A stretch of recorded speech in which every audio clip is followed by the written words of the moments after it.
Assalamualaikum warahmatullahi wabarakatuh. Jumpa lagi di analisa saham Fajar untuk hari Senin nanti. Langsung saja pada rekomendasi saham di hari Senin bisa dibeli saham Harta ya, HRTA. Karena kenapa terjadi penurunan? Penurunan ini semua saham ya, semua di IHSG maupun kripto maupun eh, di bidang trading lainnya, forex dan lain sebagainya itu mengalami kejatuhan atau crash. Hal ini dikarenakan adanya uncertainty dari perekonomian itu sendiri. Kemudian kenapa saya merekomendasikan saham harta? Karena emas yang selalu all time high. Kemudian saham harta juga memiliki ini dibandingkan saham emas lainnya, dia paling kering, sahamnya sangat kering sekali. Jadi karena masih sedikit masyarakat yang tahu ya, dimana polanya masih sangat ringan untuk dilakukan pembelian. Belum banyak retail yang tahu. Nah, kemudian juga untuk akumulasi 1 bulan terakhir itu ada broker BBAI, CDEP, dan semuanya ini broker bandar, tidak ada satupun broker retail. Di mana akumulasinya cukup tinggi, 43 miliar di harga average radius 442. Artinya dia tidak mungkin melakukan penjualan dalam waktu dekat.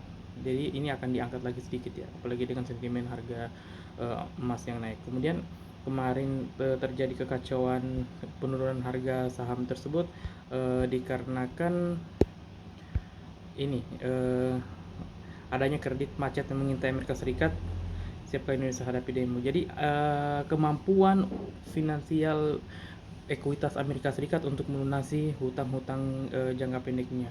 Jadi juga terdapat adanya fraud dari pihak perbankan terkait dengan ketidakpastian ini.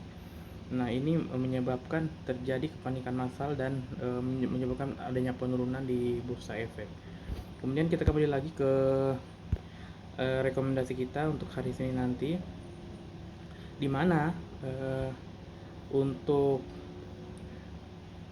retail untuk pengendalinya sendiri dipegang oleh PT Terang Anugerah Abadi sebesar 71% dan masyarakat 28%. Nah, memang masyarakatnya porsinya cukup kecil dan likuiditasnya tetap terjaga.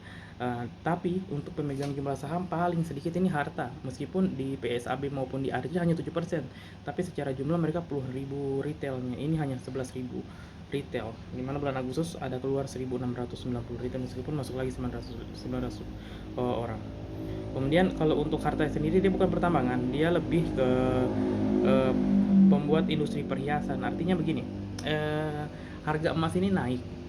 Semua yang nonton ini apabila membeli emas logam perhiasan pasti tidak sesuai dengan harga yang ada di market, karena adanya orang yang melakukan penjualan, di mana emas itu setiap transaksi jual dan belinya itu ada spread harganya, di mana ketika kita beli misal 1 juta, kita jual tidak mungkin 1 juta, itu bisa lebih rendah secara umum. Namun di praktek di market saat ini bisa dilakukan di seluruh Indonesia dimanapun itu, ketika kita membeli emas itu pasti tidak sesuai dengan harga yang tertera di pasar, bahkan lebih mahal karena adanya ketakutan untuk melepas emas. Jadi pola ini mudah-mudahan terus bertahan sehingga harga emas semakin naik dan harta semakin tinggi harganya. Ya, demikian. Assalamualaikum warahmatullahi wabarakatuh.